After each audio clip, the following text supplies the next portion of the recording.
El 18 de diciembre de 2017, un youtuber mexicano organizó una fiesta en una ciudad de Jalisco, a pesar de las advertencias que recibió de un cártel notorio de nunca poner pie en esa misma ciudad. Pero antes de entrar en los detalles, aquí tiene 5 celebridades asesinadas por cárteles de drogas mexicanos. Número 5. Sergio Vega. José Sergio Vega Squamea fue un famoso cantante mexicano asesinado por un cártel por una de las peores razones que puedes imaginar. Nacido el 12 de septiembre de 1969, Sergio, quien se hacía llamar El Chaca, fue un cantante de regional mexicano. Nacido en el ejido de Hornos, Sonora, cerca de Ciudad Obregón, y fue el 8º hijo de 3 en su familia. Durante su crecimiento, había pocas o ninguna oportunidad para que Sergio aprovechara, así es que en 1989 se trasladó a Estados Unidos, donde se unió a un grupo musical con su hermano en Phoenix, como cantante y bajo sexto. El grupo, los hermanos Vega, luego firmó con Joey Records y lanzó numerosas canciones exitosas como Corazón de Oropel y El Rayo de Sinaloa. El tiempo de Sergio Vega con el grupo lo ayudó a lanzar su carrera musical y después de 5 años con el grupo, tuvo una disputa con su hermano y decidió irse. Luego creó otro grupo, Los Rayos del Norte, y firmó con un nuevo sello discográfico, Digital Universal. Lanzaron numerosos álbumes exitosos mientras la fama de Sergio seguía en aumento. Sin embargo, cometió un gran error: involucrarse con el género musical de narcocorridos. En caso de que no lo sepas, narcocorridos es un género de baladas ambientadas con un ritmo de polka que relatan con detalle glamuroso las vidas, amores y hazañas mortales de los varones de la droga más temidos en México. Es un poco como cantar sobre sus logros. Y tú podrías estar pensando, ¿por qué diablos alguien cantaría sobre eso? Bueno, en primer lugar, la vida de un cantante de narcocorridos puede ser muy lucrativa. A los capos de la droga que ganan miles y millones de dólares traficando cocaína y otras sustancias a los Estados Unidos, no les importa pagar decenas de miles de dólares a estos cantantes para inmortalizarlos en canciones encargadas especialmente. El inconveniente de esto es, cuando se hace una canción para glorificar a un capo de la droga en particular, los cantantes se convierten instantáneamente en blancos de los enemigos que odian ver a sus rivales ser glorificados por cualquiera. Y Sergio Vega no fue una excepción a esta regla. Uno tras otro, cantantes de narcocorridos comenzaron a desaparecer o ser asesinados a sangre fría, incluyendo el cantante nominado al Grammy Sergio Gómez. Gómez era el líder de una banda de música Capaz de la Sierra, pero después de actuar en un concierto en el estado de Michoacán, Gómez fue secuestrado junto con sus cantantes y su cuerpo fue encontrado estrangulado 7 días después en otra localidad. Si fuera Sergio Vega, correrías por tu vida, ¿verdad? Ver que uno de los cantantes más importantes de tu género acaba de ser asesinado por el tipo de canciones que tú cantabas infundiría un nivel de miedo en cualquier hombre, pero no en Sergio Vega. Y después de la muerte de Gómez, los medios comenzaron a difundir la noticia de que Vega mismo había sido asesinado, pero seguía vivo. Incluso tuvo una entrevista con un sitio web de entretenimiento mexicano en el que habló sobre sus rumores que resultaron ser falsos. Dijo: "Me ha sucedido durante años. Alguien le dice a una emisora de radio o un periódico que me han asesinado o que he sufrido un terrible accidente. Pero luego tengo que llamar a mi querida madre, que tiene problemas cardíacos, y para tranquilizarla, y decirle que de hecho sigo vivo". Lamentablemente, debido a su valentía, prudencia o tal vez ambas, Sergio Vega fue asesinado mientras se dirigía a actuar en un concierto de un festival en un pueblo del estado mexicano de Sinaloa. Aproximadamente a las 9:30 de la noche del 26 de julio de 2010, un grupo armado con armas automáticas en una camioneta blanca se acercó a su Cadillac rojo a toda velocidad y abrió fuego contra él. El asistente del cantante de 40 años, quien también estaba en el automóvil y milagrosamente sobrevivió, dijo a los reporteros que después de que el vehículo fue forzado a salir de la carretera, los agresores corrieron hacia el lado del pasajero, donde Vega había estado sentado, y lo remataron con disparos en la cabeza y en el pecho. Se encontraron más de 30 balas en su cuerpo sin vida, de las cuales casi la mitad se dirigieron a su torso. Y cuando la noticia de su muerte se dio a conocer una vez más, su madre nunca recibió una llamada de él. Su fallecimiento, junto con la de Sergio Gómez, llevó al gobierno mexicano a imponer restricciones a la música de narcocorridos e incluso persuadió a las redes sociales como YouTube a eliminar docenas de videos de este tipo de su plataforma.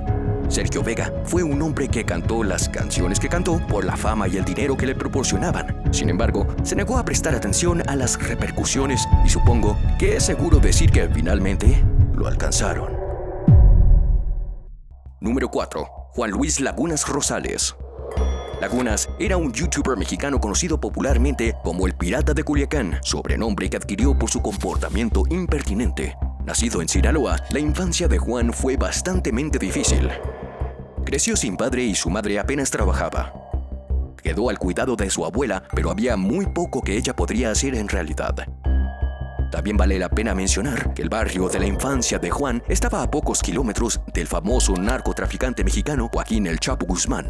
Sin embargo, Juan no había tenido ningún encuentro con el mundo del narcotráfico hasta que decidió abandonar la escuela secundaria y buscar una vida mejor en la ciudad de Culiacán. Cuando llegó a Culiacán, Juan tomó varios trabajos pocos remunerados para mantenerse. Pero al hacerlo, desarrolló una relación poco saludable con el alcohol. Es decir, este tipo estaba bebiendo en el trabajo, lejos del trabajo, y en cualquier momento que él tuviera una botella de licor con él. La peor parte es que ni siquiera tenía la edad suficiente para beber. Y lo curioso de su historia es que su relación poco saludable con el alcohol lo hizo famoso.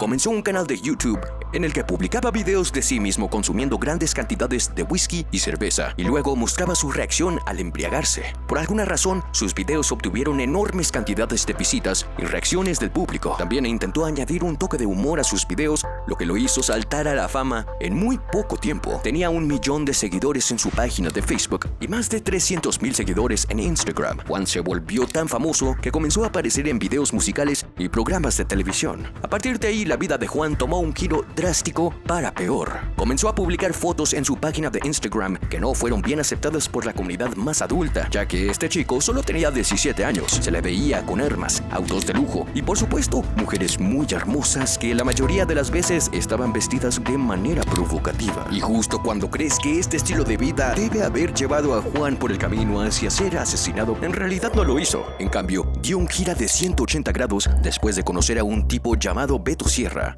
Sierra era un genio detrás del negocio de gestión de redes sociales, y su amistad con Juan lo ayudó a restablecer su presencia en línea. Se alejó de toda la escena de beber alcohol y se adentró en contenidos más comerciables, como la creación de su propia marca e incluso intentar convertirse en cantante. Pero a pesar de la influencia de Sierra en su vida, Juan era como una bomba de tiempo y antes de lo que cualquiera esperaba, su tiempo se agotó. Juan dejó en claro en innumerables ocasiones que tenía numerosos enemigos y no le tenía miedo a ninguno de ellos. Y en un video en el que parecía estar tan borracho como una cuba, Juan insultó a Nemesio Oseguera Cervantes, también conocido como El Mencho. Dijo: "El Mencho a mí me pela la boca". Y fue justa esa frase la que selló su destino final. Puedes meterte con cualquier cártel, pero ¿El Mencho? Eso fue demasiado. El Mencho es el líder del famoso cártel Jalisco Nueva Generación, también conocido como el Cuatro Letras en México. Hasta cierto punto, ni siquiera el Chapo y su cártel le gustaba cruzarse con estos tipos porque su nivel de brutalidad y violencia parece provenir de otro mundo. Sin embargo, Juan cruzó la línea y aunque estaba borracho, no se detuvo ahí. El Cuatro Letras emitió una advertencia a Juan de que nunca pusiera un pie en la ciudad de Guadalajara, Jalisco, a menos de que quisiera ser asesinado. Juan tercamente siguió adelante y organizó una fiesta en un bar en Jalisco. El 18 de diciembre de 2017, un grupo de hombres armados ingresó al bar donde Juan estaba de fiesta y lo abatieron disparándole más de 18 balas desde varias armas de gran calibre, arrancando su vida de su cuerpo con un estruendo. El cuerpo de Juan sufrió tantas heridas que la única forma de identificarlo fue a través de sus tatuajes. Con su muerte, Juan se hizo más famoso de lo que podría haberse imaginado. Apareció en la revista Rolling Stone no por su vida, sino por su muerte a manos del Cuatro Letras. Un artículo sobre él, escrito por un reportero de Univisión, decía: optó por hacer carrera como un juguete roto del ciberespacio, un camino que labró trago a trago y que lo dejó con enemigos de carne y hueso. En cuanto a su amigo Beto Sierra, quien intentó salvarlo del mal camino en el que estaba, escribió en una publicación de Instagram después de enterarse de la muerte de Juan: estabas viviendo una vida rápida, nunca escuchabas y no te juzgo. Los que te conocían sabían que eras una buena persona. Esto fue solo una de las veces en la que era evidente que el Mencho no era el tipo con el que debías meterte. Número 3. Leslie Ann Pamela Montenegro. Leslie Ann era una celebridad youtuber e influencer mexicana. Fue asesinada por revelar detalles complicados que tenía sobre un cártel. Leslie, comúnmente conocida como Nana Pelucas, solía publicar videos sobre política, tutoriales de maquillaje y blogs diarios sobre su vida. Más adelante adoptó una personalidad en línea de una mujer que usaba una peluca afro-negra, labios rojos y gafas enormes. A menudo iba a supermercados e interactuaba con la gente, como vemos en TikTok. Pero después de un tiempo, el público de Leslie creció y decidió cambiar su contenido para exponer a funcionarios corruptos del gobierno mexicano. Pero Leslie fue inteligente al respecto. No insultaba o exponía directamente a estas personas, más bien transmitía su mensaje en un tono humorístico, pero el mensaje seguía siendo claro y molestaba a mucha gente. Ahora, obviamente no hay ningún problema en ejercer la libertad de expresión, ¿verdad? Bueno, en un país como México, sí lo hay. Desde el año 2000, más de 1,500 periodistas de renombre han sido asesinados de las maneras más crueles. Y Leslie fue solo uno más de la lista.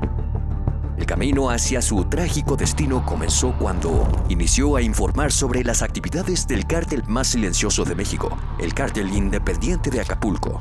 Apuesto que no habías escuchado hablar de ellos antes. Y eso se debe a que estos tipos operan en las sombras. El cártel está compuesto en su mayoría por antiguos miembros leales a un alto miembro del cártel Beltrán Leiva, Edgar Valdés Villarreal, quien fue arrestado en septiembre de 2010. El grupo es responsable de varios homicidios en Acapulco y forma parte de la ola de pandillas locales más pequeñas que operan en la zona.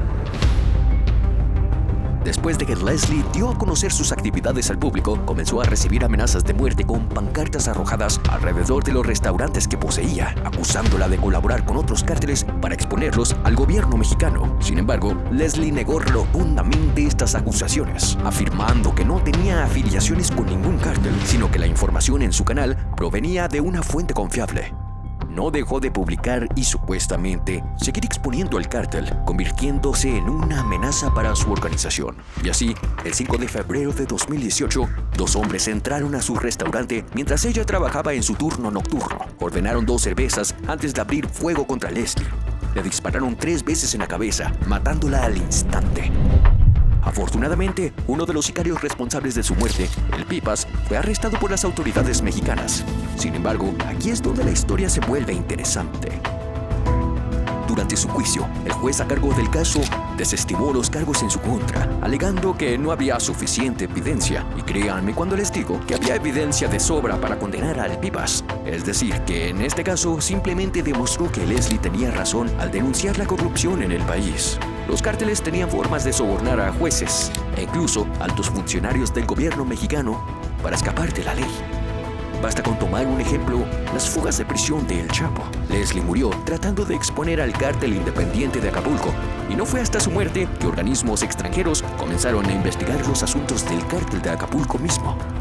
Durante su investigación, descubrieron que Acapulco era un lugar tan peligroso para vivir que fue nombrada la segunda ciudad más peligrosa del mundo. Incluso Estados Unidos impuso una prohibición especial de viaje a sus ciudadanos para visitar la zona. Leslie creía que exponer la ciudad de Acapulco al público y al gobierno mexicano marcaría la diferencia. Tenía la determinación de luchar por la justicia. Lamentablemente, no tenía idea de que la corrupción estaba más arraigada de lo que imaginaba. A pesar de su compromiso con el periodismo, pasó por alto lo que hace que los cárteles tengan prosperidad, y eso es el poder. Número 2. El compa Jorge. El 18 de abril de 2022, el famoso empresario youtuber mexicano, el compa Jorge, fue asesinado a tiros frente a su casa por 2 hombres armados después de haber emitido una declaración aterradora contra un notorio cártel mexicano. Jorge comenzó en el mundo de la fama como un personaje de youtuber. Publicaba blogs sencillos y videos de anécdotas. Pero al darse cuenta de que había una audiencia más grande para él en el nicho de los autos, Jorge comenzó a crear blogs sobre autos. Pero mirando hacia atrás, es seguro decir que fue una decisión equivocada. Y te diré por qué. En la ciudad de Culiacán, de donde es Jorge, los autos atraen la atención de todos, incluidos los miembros de los cárteles. Jorge una vez hizo un video en el que habla de cómo fue secuestrado en Culiacán. Según su historia, salió con un amigo de fiesta y después de tomar un par de copas, el amigo le pidió que empezaran a regresar a casa, pero también quería que Jorge llevara a un amigo mutuo. Jorge, siendo el buen hombre que era, decidió llevar a este amigo, pero en el camino de regreso a casa sintió la urgencia repentina de vomitar, ya que había tomado demasiadas copas en la fiesta. Y cuando ya no pudo contenerlo, decidió estacionarse junto a la carretera, pero mientras lo hacía, un automóvil se detuvo detrás de él y un hombre bajó del auto sosteniendo un rifle. Antes de que Jorge supiera lo que estaba sucediendo, el hombre había colocado en su cabeza una bolsa y lo había metido en su vehículo. Cuando llegaron a su destino, el hombre armado se reunió con algunos de sus colegas, llevaron a Jorge a una zona apartada donde lo ataron y comenzaron a interrogarlo. Le preguntaron cuál era la fuente de su riqueza y si se dedicaba al tráfico de drogas, pero Jorge le respondió diciéndoles que era solo un empresario que tenía una tienda de pastelería y nada más, pero no le creyeron. ¿Quién lo haría? Apenas tenía menos de 100,000 suscriptores en YouTube y ser dueños de una tienda de pastelería definitivamente no parecía el tipo de negocio que le permitía costearse una colección de autos tan lujosa. Lo retuvieron durante horas, lo golpearon una y otra vez. Esto para que dijera la verdad, pero Jorge ya había dicho todo lo que tenía que decir. Luego, sin otra opción que matarlo, uno de los secuestradores armó la pistola y la apuntó a la cabeza de Jorge. En ese momento Jorge sabía que todo había terminado, así es que suplicó a sus secuestradores que dejaran su cuerpo cerca de la carretera donde su familia pudiera recogerlo y darle un entierro digno. Algo en esa declaración sonaba muy genuino, incluso para los secuestradores, así es que decidieron perdonarle la vida. Lo desataron, pero le dijeron que esperara 5 minutos después de haberse ido antes de quitarse la venda de los ojos. Ahora, hay muchas lagunas en esta historia. ¿Qué sucedió exactamente con sus amigos en el automóvil? ¿Llamaron a la policía? ¿Y eran realmente miembros de un cártel los secuestradores? Aunque Jorge no compartió estos detalles menores con su audiencia, vio un aumento en la interacción en su canal después de cargar el video que hablaba de su secuestro, por lo que Jorge decidió crear un poco más de contenido sobre cárteles para YouTube. Lanzó otro video en el que hablaba sobre el momento en el que se reunió con uno de los hijos de El Chapo y entró en detalles sobre algunas otras cosas que realmente no puedo mencionar aquí. Pero la conclusión es que el video de Jorge reveló un poco demasiado y se convirtió en un objeto. El 18 de abril, un poco después de publicar una actualización en sus redes revelando todos sus planes para el día, una camioneta de numerosos individuos armados se detuvo frente a su casa y lo llenó de disparos en cada rincón de su cuerpo. Algunos vecinos escucharon los disparos y llamaron a una ambulancia, pero Jorge murió de camino al hospital. Algunos dicen que debería haberse mudado de la ciudad, otros dicen que nunca debería haber dirigido su canal de YouTube en esa dirección, y otros dicen que los secuestradores probablemente eran enemigos suyos, pero los asesinos todavía están en libertad y el caso sigue sin resolverse. Número 1. Super Chinelo. Una advertencia rápida. Esta historia podría asustarte más de lo que crees. Rubén Ortega era un apasionado youtuber conocido en línea como Super Chinelo. Abrazó una gran parte de la cultura mexicana de Tlayacapan en el estado de Morelos. Hizo conciencia en su audiencia, que en su mayoría eran extranjeros, sobre la danza y la cultura de su pueblo. Transmitía en vivo eventos vistiendo su distintiva máscara roja y maquillaje para agregar un toque de humor a su persona en línea. Era muy querido por los lugareños, que lo veían como un hombre feliz de mostrar su cultura y herencia al mundo. Y aunque no era muy famoso, la muerte de Super Chinelo envió ondas de shock alrededor del mundo. El 31 de agosto de 2022, Rubén, su esposa y su hijo de 4 años regresaban a casa desde un evento donde una ola de violencia estalló en su vecindario. Rubén bajó apresuradamente de su auto para abrir la puerta de su casa, pero en cuanto se bajó, fue baleado 10 veces. Su esposa resultó gravemente herida y su hijo tuvo la suficiente rapidez para escapar ileso de la escena. La noticia de su muerte se dio a conocer en su página de Facebook con una publicación que decía: lamentablemente todo es cierto.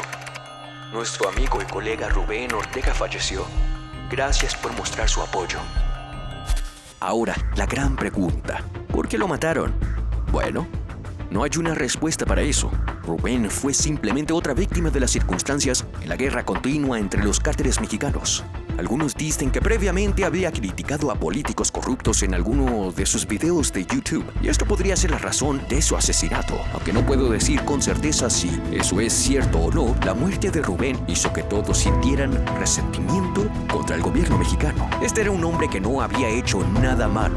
Era padre, esposo y amigo de todos en su comunidad, quien solo quería resaltar la herencia de su pueblo. Sin embargo, el gobierno no pudo protegerlo. México le falló. Falló a su familia y, lo más importante, falló a su hijo, que crecerá traumatizado y sin padre. Quedó claro que cualquier persona en México estaba en peligro. Los asesinos de Rubén siguen en libertad, añadiendo el nombre de Rubén a la lista de miles más que han sido asesinados inocentemente en la ola de violencia que afecta al país en su conjunto. Su muerte envió un mensaje de que, sin importar cuánto elijas mantenerte alejado de la violencia de los cárteles de drogas, nadie está a salvo.